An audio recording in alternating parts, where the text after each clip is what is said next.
నమస్కారం అండి. ఓహ్! భజగోవిందం చెప్పుకుంటున్నాం. దాన్ని ఎలా అర్థం చేసుకోవాలి? సామాన్యంగా అందరూ ఎలా చెప్తారు? దాన్ని మనం ఎలా అర్థం చేసుకుంటే మనం ఉద్ధరించబడతామన్నది ముఖ్యమైన విషయం. ఓయ్! ఇక్కడ ఇంకొక పదం గురించి మాట్లాడాలనుకుంటున్నానండి. భజ. ఇది ఆహ్, మన వాళ్ళు దాన్ని చాలా చాలా అర్థాలతో మాట్లాడేస్తారు గానీ, భజన సే మనకి విపరీతార్థంగా కూడా వాడుతున్నారు. ఈ మధ్య కాలంలో భజన పార్టీ, వాడు వెనకాల భజన చేస్తా ఉంటారు. అది కూడా నిజమే. అనవసరమైన చోట భజనలు చేయడం మొదలుపెట్టారు. ఆ, మనకి జలజ అనే ఒక పదం ఉందండి. జలజ అమ్మవారి పేరు. జలమనందు జ అంటే వచ్చినది, పుట్టినది అని మనం అర్థం చేసుకోవాలి. మన మనం ఉంటున్న దాని పేరు కూడా జగత్. జాయతే గచ్చతే ఇది జగత్ అంటే దీనిలోకి మనం వస్తూ పోతూ ఉంటాం కాబట్టి దీని పేరు జగత్. ఇవన్నీ చాలా మామూలు పదాలండి మనకి. జాయతే గచ్చతే ఇది జగత్, దీనిలోకి మనం వస్తూ పోతూ ఉంటాం అంటే మనం ఎవరు పర్మనెంట్గా ఉండం. అంటే మనుషులు మానవత్వము ఎంత తెలుసుకొని మనం సాధించినవి నిజంగానే ఏం సాధించలేదండి. అర్జునుడికి పాశుపతాస్త్రం వస్తుంది. ఇప్పుడు భూమి మీద బతుకున్న వాళ్ళు ఎవరికి తెలుసు అండి పాశుపతాస్త్రం?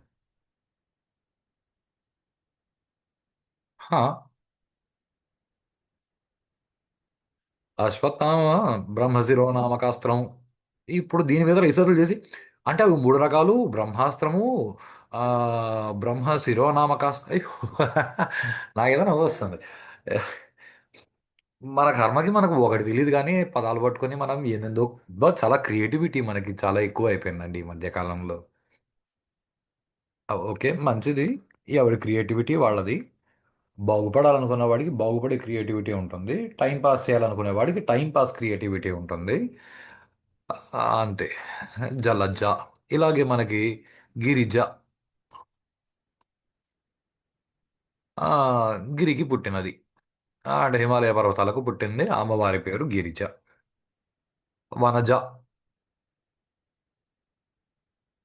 వనము అంటే ఏదో అడవి అని అనుకోండి. అడవిలో పుట్టినది, అడవికి పుట్టినది. ఓకే. ఇలా అంటే జన్మించినది అని అర్థం. ఇది ఒక విషయం. రెండు, మనకి షా అంటే శుభము కలిగించేది. శం శం భవత్ ఇది శంభు.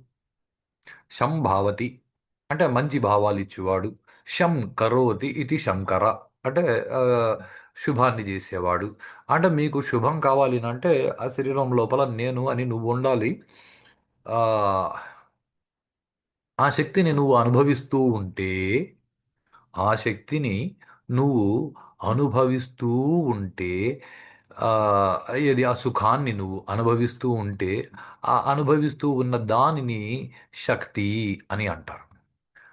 అలాగే మనకి గుణాల గురించి మాట్లాడతారండి. ఏదో సత్వగుణము, తామస గుణము, రజోగుణము. రజోగుణము ఇది మనకి తెలుగులో కూడా చాలా దగ్గర పదం అండి. ఆ, ఇనుప రజను అనే పదం వింటాం. ఇనుప రజను అంటే అయస్కాంతం పెట్టి సే మట్టిలో అలా కదిలిస్తే దాన్ని ఇనుప రజను వస్తుంది. రజను అంటే ముక్కలు ముక్కలుగా ఉండేది. అంటే ఇప్పుడు మన మనసు ఏకాగ్రత లేకుండా మన మనసు ముక్కలు ముక్కలుగా తయారై ఒక్కొక్క ముక్క ఒక్కొక్క విషయాన్ని పట్టుకొని లోపల మిక్సీలో వేసి తిప్పుకుంటూ ఉంటే మనసులో, బుర్రలో తిప్పుకుంటూ ఉంటే ఏదో ఒక విషయాన్ని పట్టుకొని ఆ రజనులోంచి ఏదో ఒక విషయం ఆ, మనకి సంతోషాన్ని కలిగించేలా అనిపించి మనం దాన్ని పట్టేసుకొని దానిగా మారిపోతూ ఉంటే అది రక్తి కట్టింది అంటారండి. ఏదో నాటకం బాగా రక్తి కట్టింది అంటే మనసుకు నచ్చింది. తి అంటే ఆ, కలిగి ఉండడం. శక్తి, రక్తి, భుక్తి.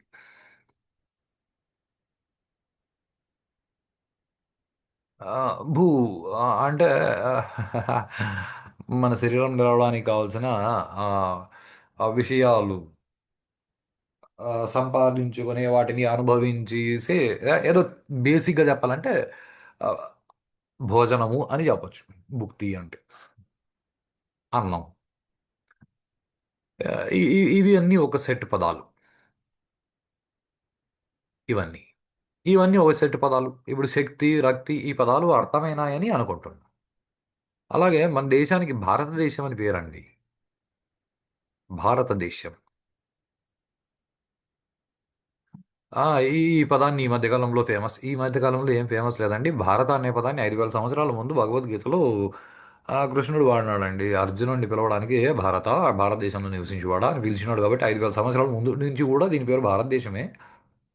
ఎవరో భరతుడు పరిపాలించారు. అప్పటి నుంచి భారతదేశం అని పేరు వచ్చింది. ఇప్పుడు ఈ భరతుడు ఎవరు అని అంటే రాముడి తమ్ముడు భరతుడా, లేకపోతే జడ భరతుడా, లేకపోతే శకుంతల దుష్యంతుల కుమారుడు భరతుడా, ఎవరైతే ఏముందండి. ఎవరు పరిపాలించినా మన మన చరిత్రను పట్టుకొని కొట్టుకు చావడానికి మనం ఆ, ఎవరి చరిత్ర గొప్పది మీద చరిత్రలు అందరికీ అన్నీ తెలుసండి. సరే, మనకి చరిత్రలతో పనే ఉంది కానీ మనకి భగవంతుడు అని ఒక పేరు ఉందండి. భగవంతుడు వేరు, దేవుడు వేరు. ఇది ఆల్రెడీ ఒకసారి చెప్పుకున్నాం. ద్యోతనాథ్ ఇది దేవః. అంటే ఎవరైతే ఆ పర్టికులర్ విషయంలో వెలుగునిస్తాడో, వెలిగిస్తాడో, అంటే అది స్ఫురణలోకి వచ్చేలా చేస్తాడో అతడు దేవుడు. భగవంతుడు అంటే జ్ఞానం ఇచ్చేవాడు. అలాగే మనకి శివుడికి ఒక పేరుంది, భర్గ. గాయత్రి మంత్రంలో కూడా చెప్తారు, భర్గో దేవస్య ధీమహి. భర్గ అంటే జ్ఞానం ఇచ్చేవాడు, అజ్ఞానాన్ని తరిమేసేవాడు. ఇప్పుడు ఈ ఆ, కశ్యపుడు, కశ్యపుడి కుమారుడి పేరు కాశ్యపుడు. పదాలు జాగ్రత్తగా గమనించండి. మనకి సంస్కృతంలో ఎలా ఉంటుందంటే ఆ, పిల్లల పేర్లు చెప్పేటప్పుడు ఆయన జనకుడు. జనకుడి ఆ, కూతురు పేరు జానకి. దశరథుడు. దశరథుడి కుమారుడి పేరు దాశరథి. అంటే ఇలా పిల్లల పేర్లు చెప్పేటప్పుడు దీర్ఘం వస్తుంది. ఇప్పుడు భ అన్న పదం ఏదైతే ఉందో, ఈ భ అన్న పదానికి అర్థం ఏమనంటే జ్ఞానము.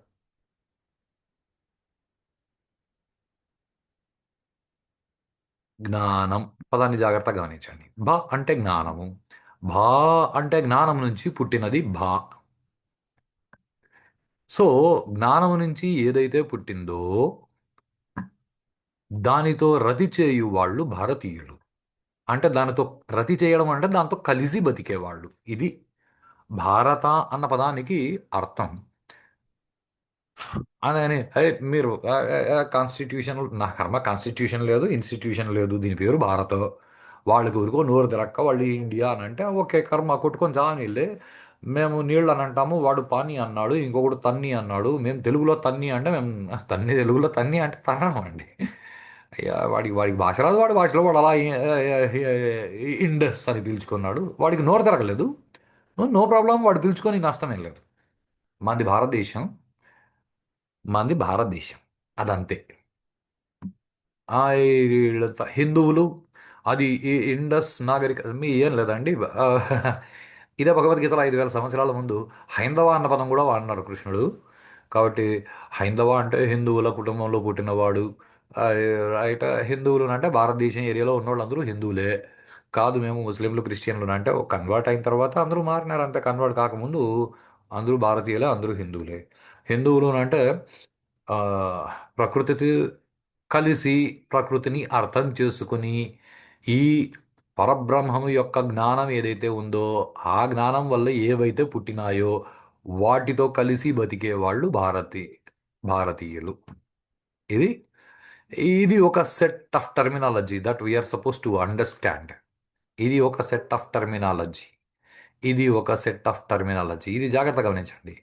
ఈ జ్ఞానము శుభము కలిగించే విషయాన్ని కలిగి ఉండడము శక్తి అయితే, రజోగుణాన్ని తృప్తిపరిచే లక్షణము కలిగి ఉండడం రక్తి అయితే, ఆ జ్ఞానము కలిగి ఉండడము భక్తి. ఈ మధ్య కాలంలో ఇవి దీన్ని పిచ్చి పిచ్చిగా వాడడం మొదలైన అంధభక్తి. అంటే అసలు భక్తి అంటేనే గుడ్డి నమ్మకం రా. గుడ్డి భక్తి. దేవుణ్ణి చూసినారా? వా- నాకేదో నవ్వు వస్తుందండి. బుద్ధిజం పాటించేవాళ్ళు బుద్ధుడిని చూసినారా? బుద్ధుడి విగ్రహాలు చూసి బుద్ధుడు ఎలా ఉంటాడని ఊహించినారా? జైనవతం పాటించేవాళ్ళు మహావీర జైనుడిని చూసినారా? అంటే ఆ రోజుల్లో వాళ్ళు చూసినారు. సరే, ఆ అర్జునుడు కూడా కృష్ణుడిని చూసినాడు. ఆ ముస్లింలు అల్లాని చూసినారా? అసలు అల్లా కనిపించడు కదా వాళ్ళ లెక్క ప్రకారం. పోనీ క్రిస్టియన్లు జీసస్ని చూసినారా? లేదు. మరి మీరు అంధభక్తి అసలు అందరిది నమ్మకాలండి. మాది అంధభక్తి కాదు. భారతదేశంలో బతుకుతున్న జనాలది అంధభక్తి కాదు. ఎందుకునంటే వీళ్ళు చెట్లు పుట్టలు అన్నిటికీ నమస్కారాలు చేస్తారండి. అవునండి, మేము చెట్లకి నమస్కారం చేస్తాం. ఎందుకనంటే చెట్లు మేము బతకడానికి పండ్లు ఇస్తాయి. చెట్లు మేము బతకడానికి పండ్లు ఇస్తాయి కాబట్టి మేము చెట్లని పూజిస్తాం. మీరు చెట్లను కొట్టేసి మాకు నచ్చలేదు, హిందువులు చెట్లను పూజించినారు కాబట్టి మేము కొట్టేస్తామని మీ మూర్ఖత్వం కొట్టుకోండి. ఆ చెట్టు కోపం వచ్చినాడు. ఆ చెట్టు ప్రకృతికి చెప్తుంది ఈడు నన్ను కొట్టినాడు అని. ప్రకృతి అప్పుడు నిన్ను కొడుతుంది. అది చాలా చిన్న విషయం. సరే, దాన్ని పక్కకు పెడదాం. ఇది భక్తి. భక్తి ఇది చాలా ఇంపార్టెంట్ పదము. భక్తి అంటే ఏదో మూఢనమ్మకము, ఆ, అవసరం లేకపోయినా ఉండేది కాదు. జ్ఞానంతో కలిగి ఉన్న స్థాయి ఏదైతే ఉందో దాన్ని భక్తి అంటారు. ఇప్పుడు మీకు నాకు ఏదైతే గుడికి వెళ్ళి ఆ స్వామి నేను పరీక్ష బాగా రాయాలి, అది భక్తి కాదు. మొదటి అంటే అలా అడగడం తప్ప అంటే అలా అడగడం తప్పేం లేదు. బ్లడీ ఇన్విజిలేటర్కో 1000 రూపాయలు లంచం ఇచ్చి, లేకపోతే ఏ కాలేజీకి పోయి ₹1,00,000 లంచం ఇచ్చి క్వశ్చన్ పేపర్ ముందుగానే వాట్సాప్లో పెట్టించుకొని దానికి బిట్లు ఎత్తుకొని పోయి దరిద్రంగా పాస్ అయ్యి మార్కులు తెచ్చుకునే వాళ్ళకంటే కూడా భగవంతుడి దగ్గరికి వెళ్ళి స్వామి నేను పరీక్ష బాగా రాసేలా చెయ్యి అని అడిగేవాడు చాలా ఉత్తముడు. అది ఒక స్థాయిలో భక్తి, నో ప్రాబ్లం. కానీ దాన్ని దాటి భక్తి అంటే జ్ఞానంతో బతికి ఉండడం. భక్తి అంటే నేను కొన్ని పేర్లు చెప్తానండి. రామదాస్ గారిది భక్తి. నాకు అంత భక్తి లేదు. నాకు తెలిసి వినేవాళ్ళకి కూడా ఎవరికి అంత భక్తి లేదు. ఎందుకంటే మనకు భక్తి ఉంటే మనకు రాముడు కనిపించేవాడు, రామదాసు కనిపించినాడు. త్యాగరాజ స్వామిది భక్తి. రాముడు అదేదో అంటారే, ఆయన భక్తికి కుక్కలుగా కాపలాగా కాసినాడు త్యాగరాజ స్వామికి రామచంద్రమూర్తి. మనదేం భక్తి అండి? నేను గుడికి పోయినాను, నేను రోజు గుడి బ్యాక్. మనం ఇలా బతుకుతున్నాం. సరే, ఆ, మీరాబాయి దీనైతే భక్తిలో పిచ్చి పీక్స్కి చేరింది అంటారే అలా చెప్తారండి. మీరాబాయికి సారీ, వాడెవడో విషయం ఇచ్చినాడంట. విషం వేస్తే మీరాబాయికి ఇది కృష్ణుడికి పెట్టిన నైవేద్యం పాయసం అని ఇచ్చినారంట విషయం. మీరాబాయి తాగిందంట. తాగితే ఏం కాలేదంట.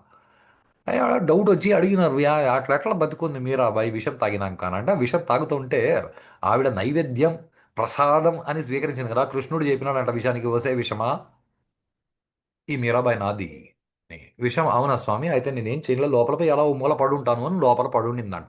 ఇది ఒక స్థాయికి ఇది ఓకే. ప్లీజ్, మనల్ని మనం మీరాబాయి స్థాయికి లేకపోతే జ్ఞానమునందు రామకృష్ణ పరమహంస నేను సమానమే, నేను రమణ మహర్షి సమానమే, మేమిద్దరునా? ఇద్దరైతే ఆత్మస్వరూపులు ఎక్కడి నుంచి అవుతారు? ఇవన్నీ ఏం ఉండవండి. నేను ఒక గురువుని, నా వెనకాల ఇంత పెద్ద టీం ఆదిశంకర్లు అది చాలా బాగా శుతిమెత్తగా ఆ, బాగా కొట్టారండి. చాలు. సో అది అలాంటి వాళ్ళది భక్తి. ఈ భక్తి అంటే జ్ఞానము కలిగి ఉండడము ఈజ్ కాల్డ్ భక్తి. రక్తిలాగా శక్తిలాగా భక్తి.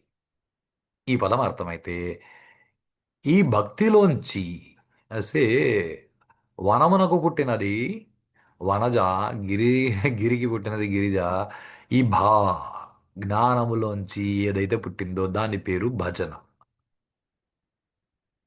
అండ్ బీ క్లియర్, భజ అంటే జ్ఞానం ఉన్నవాడి నుంచి పుట్టిన ప్రతి మాట అది ఒక స్తోత్రం అవుతుంది. ఆ ఆ కవిత్వంతో రిథమెటిక్గా అది కవిత్వం రాసేవాడిని కవి అంటారు. కవి అంటే వాడు పండితుడు అని అర్థం. రిథమెటిక్గా చెప్పేవాడు అని అర్థం కాదు. రిథమెటిక్గా ఏదో పదాలు రాసేసి అదేదో సినిమాల్లో డైలాగ్ చెప్పినట్లు నాకుందో చెల్లి దానికి కావాలి పెళ్ళి మళ్ళీ మళ్ళీ హయా బ్యాక్ ఇట్లాంటి ఇది కవిత్వం కాదండి. ఓకే, భజ. ఈ పదం అర్థమైతే ఇప్పుడు ఆలోచించండి. భజ గోవిందం. ఇప్పుడు ఆయన గురువుని భజన చేసినాడా? లేకపోతే గోవిందుణ్ణి భజన చేసినాడా? ఆ, ఎవరికి ఎలా అనిపిస్తే అలా తీసుకోవచ్చండి. మీరు కూడా భజ గోవిందం. ఆ గోవిందం అంటే ఆ, మేము గోవిందుణ్ణి స్మరించమండి. ఎందుకనంటే ఈ మధ్యకాలంలో ఇవి చాలా ఎక్కువ అయిపోయినాయండి.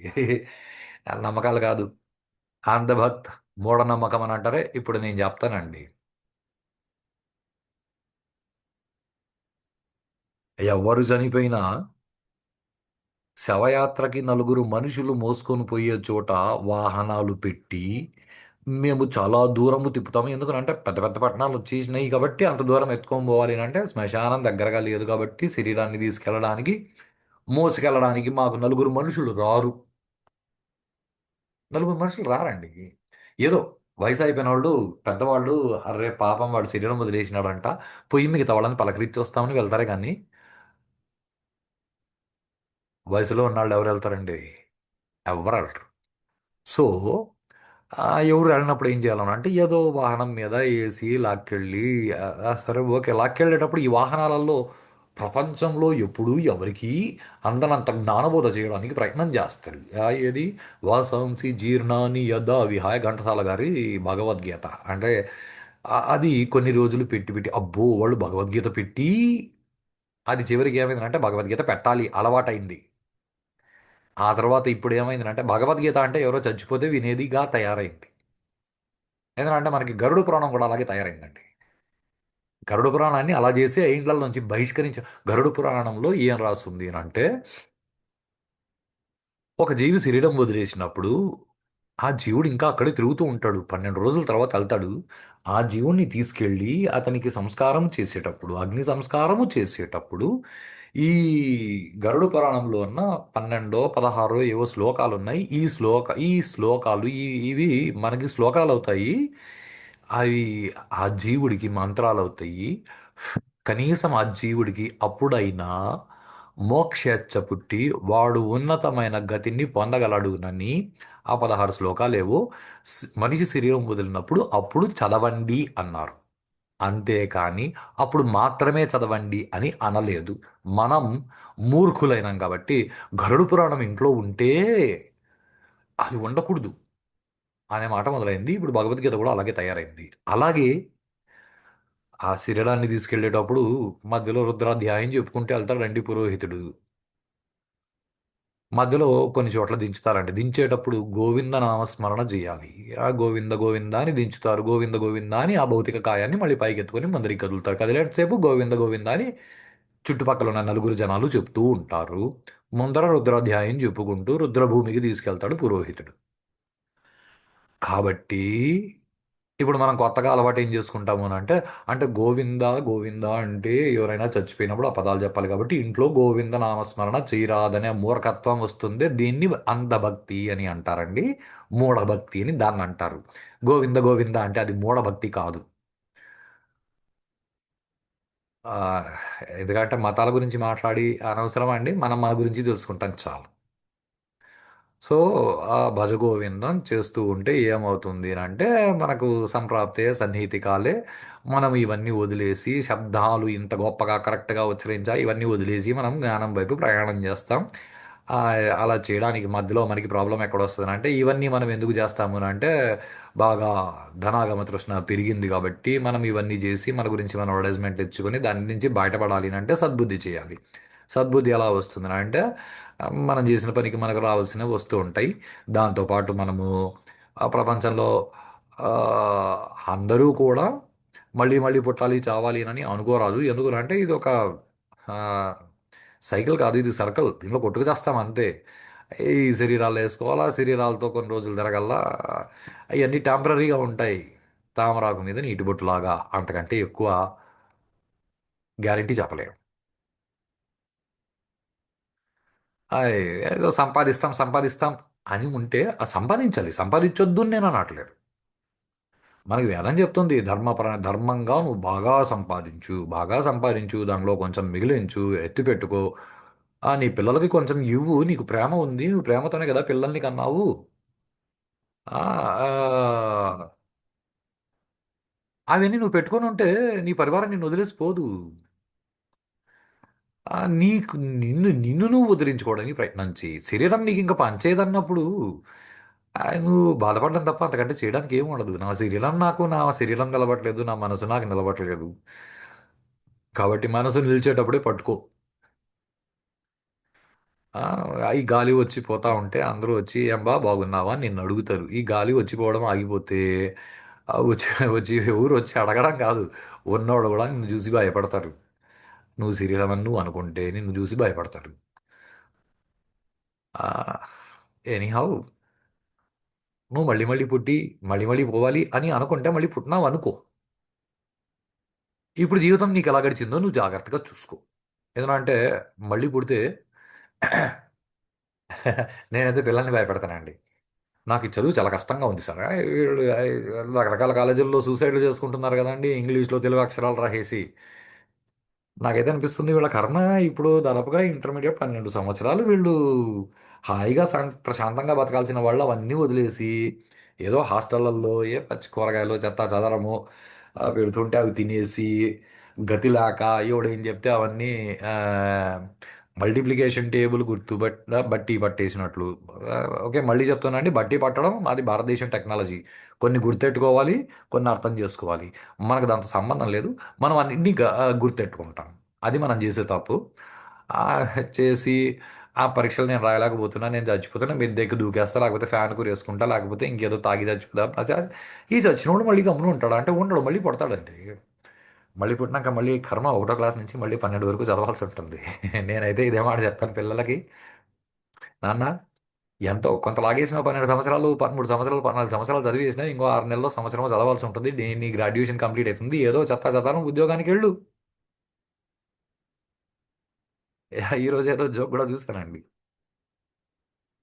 కాలేజీల్లో చదువుకోవాలి, అది వదిలేసి మన బతుకులు ఇక్కడికి వచ్చేస్తాయి. ఆ, అంటే మన భాషలో చెప్తే ఏదో లైన్లు వేస్తున్నారు. రైట్, మంచిది. జీవితంలో లైన్లు వేస్తూ ఉంటే చదువు అయిపోయిన తర్వాత పైప్ లైన్లు వేసుకునేందుకు పనికి వస్తాం తప్ప ఇంక దేనికి పనికిరామండి. కొంచెం జాగ్రత్తగా ఆలోచించాను. ఏ మున్సిపాలిటీలోనో ఎక్కడో చేరి వాటర్ పైప్ లైన్లో, లేకపోతే కరెంట్ పైప్ లైన్లో, లేకపోతే ఇంక అంటే ఇవన్నీ తప్పు పనులు అని నేను అనట్లేదు. కాకపోతే మేమేందో సాధిస్తాం, మేము పొడి చేస్తామని, మేము చదువుతా ఉన్నామని అనుకోవద్దు. అలాంటప్పుడు దానికి డిగ్రీ చేసే పని ఉంది. పని చేయడం నేర్చుకో, సంపాదించు, హాయిగా బతుకు.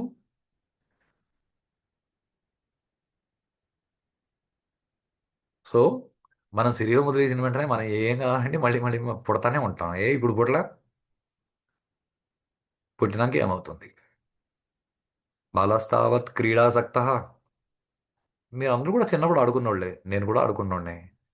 ఎవరైనా చిన్నపిల్లలు ఆడుకుంటానే ఉంటారు. అప్పుడు ఆసక్తి అంతా దేని మీద ఉంటుంది అంటే ఆడుకో వాళ్ళ మీద ఉంటుంది.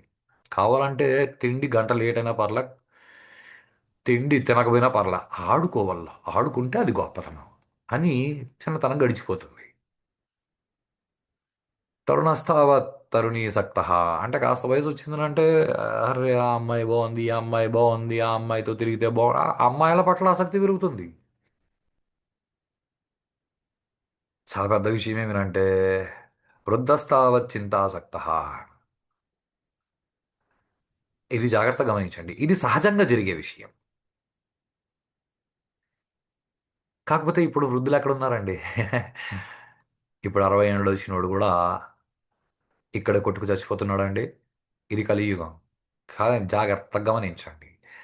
శరీరం మీద ఇంకా ఇంకా వాడు నువ్వు పోతావన్న ఇండికేషన్ వాడికి వచ్చేస్తే అంటే గ్రీన్ లైట్ నుంచి ఆరెంజ్ లైట్ పడితే అప్పుడు కూడా ఎలాగూ పోతాను కదా, కాబట్టి ఇంకేదైనా సంపాదించి ఇంకేదైనా అని ఆలోచిస్తున్న దరిద్రపు స్థితికి దిగిపోయామండి. ప్రశాంతత లేదు. నిజంగానే ముసలోడు అయిపోయినా అన్న ఫీలింగ్ ఎవరికైనా వచ్చింది అనుకోండి, అప్పుడు వాళ్ళకి ఆలోచనలు వస్తాయండి.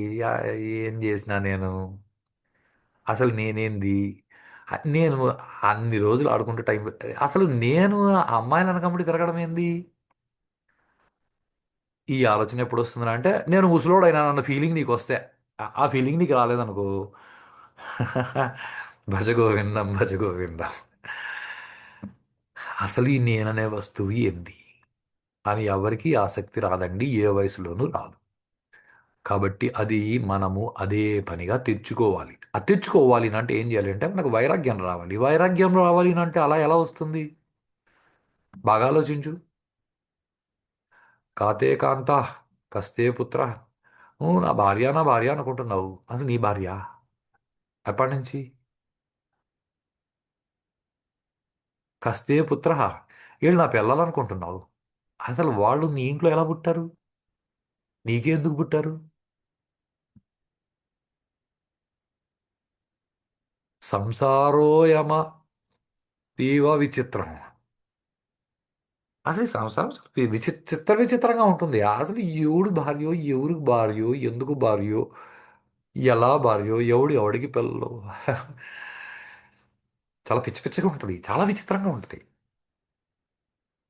ఇవన్నీ పక్క పెడదాం. కస్యత్వం. అసలు నువ్వెవరు?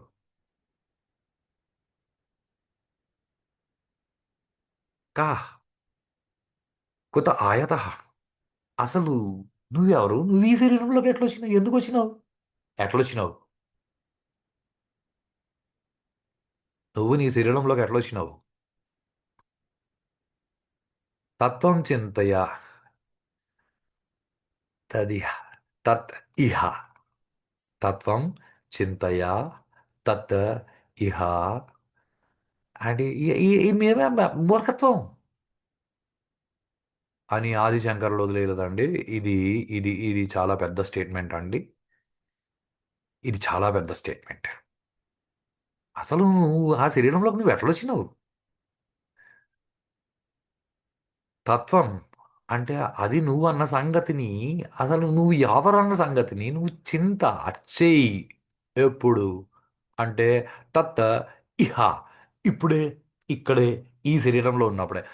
చచ్చినాక మళ్ళీ చూసుకో, చచ్చినాక నువ్వేం చూసుకోలేవు, ఎందుకంటే కళ్ళు ఉండవు. చస్తే చస్తా. ఇప్పుడు ఏదో పెద్ద బతికున్నట్లు. మనం రోజు చేసే పని అదే. రోజు ఏం చేస్తుంటామని అంటే ఏదో మేము రోజు గాలి పీల్చుకుంటుంటామండి, రోజు ఆలోచిస్తుంటామండి. గాలి కాసేపు ఊపేసి ఆపేసి ఉండొచ్చు, ఓ 10 సెకండ్లో ఆపేసి ఉండొచ్చు. ఆ, లేదండి మేము ఎప్పుడు ఆలోచిస్తుంటాం, నిద్రలో ఆలోచనలు లేవు. మరి నువ్వేం చేస్తున్నావు అంటే రోజు రోజు కొంచెం కొంచెం కొంచెం కొంచెం చాలా జాగ్రత్తగా ఆలోచించండి. ఓ చెట్టుకో పింద కాసింది అనుకోండి, అది రోజు కొంచెం కొంచెం కొంచెం కొంచెం మాగి ఒక రోజు పూర్తిగా పండైపోతుంది. అంతేగాని ఆ, 16వ తారీఖు ఫిబ్రవరి వరకు నేను కాయగా ఉంటాను, 17వ తారీఖు నేను పండుగ మారుతానని అది టక్కని ఏదో స్విచ్ ఆన్ చేస్తే బల్బు వెలిగినట్లు కాయ టక్కని పండుగ మారదండి. ఆ కాయ రోజు కొంచెం కొంచెం కొంచెం కొంచెం పండుగ మారి ఒక రోజు పూర్తిగా పండుగ మారుతుంది. లాగా మనం రోజు కొంచెం కొంచెం కొంచెం కొంచెం చచ్చిపోయి ఓ రోజు పూర్తిగా చచ్చిపోతాం. అంతకంటే మనం చేసే పనులు ఏం లేవు. అంటే మేము ఇన్ని సాధించి ఏం సాధించలేదు. ఇవన్నీ చాలా గొప్ప విషయాలన్నీ. ఈ ఇది ఆలోచించు అని ఆదిశంకర్లు చాలా గొప్ప మాట ఇచ్చినారండి ఇక్కడ. భ్రాత భ్రాత అంటే సోదరా. అంటే ఇంతవరకు ఆదిశంకర్లు తిట్టినారని ఏదైతే అనిపించిందో, రేణు మూర్ఖంగా ఉన్నావురా సోదరా అని ఆదిశంకర్లు అని, ఆ తర్వాత ఏం చేయాలని తర్వాత విషయాలు చెప్పారండి ఇక్కడ. ఇది ఇది అందరూ చెప్పేస్తారండి, ఇది చాలా ఈజీ గోయింగ్, పెద్ద యుద్ధమేం కాదు. నిజం చెప్పాలి అంటే అసలైన పెద్ద యుద్ధం ఇది మాత్రమే, అసలైన పెద్ద యుద్ధం. ఎందుకంటే ఇది ఒకటి జరిగితే చాలు, ఆ పైన ఉన్న ప్రాబ్లమ్స్ ఏమీ రావు. బట్ ఎనీహౌ, దీన్ని కొంచెం జాగ్రత్తగా ఆలోచించండి. అసలు నువ్వు ఎక్కడి నుంచి వచ్చావు? నా date of birth so and so date అండి. ఆ రోజు నువ్వు తల్లి గర్భం నుంచి బయటకు వచ్చినావు, కానీ ఆ రోజు నువ్వు పుట్ల. అంటే తల్లి గర్భం నుంచి బయట వచ్చినావు అంటే నువ్వు ఆల్రెడీ తల్లి గర్భంలో ఉన్నావు కాబట్టి అక్కడి నుంచి బయటకు వచ్చినావు. నువ్వు ఆల్రెడీ తల్లి గర్భంలో ఉంటే ఇది డేట్ ఆఫ్ బర్త్ ఏంది నీ కర్మ? సరే, అంటే నువ్వు తల్లి గర్భంలో పుట్టినావా? అంటే లేదండి. ఆ మా తల్లి గారికి మా తండ్రి గారికి పెళ్ళైన తర్వాత నేను మా తండ్రి గారి శరీరంలోంచి మా తల్లి గారి శరీరంలోకి వెళ్ళాను. మా తల్లి గారి శరీరంలో నేను శరీరాన్ని తయారు చేసుకున్నాను. ఆ, ఇది గుడ్. అంటే నువ్వు నీ తండ్రి శరీరంలో పుట్టినావా?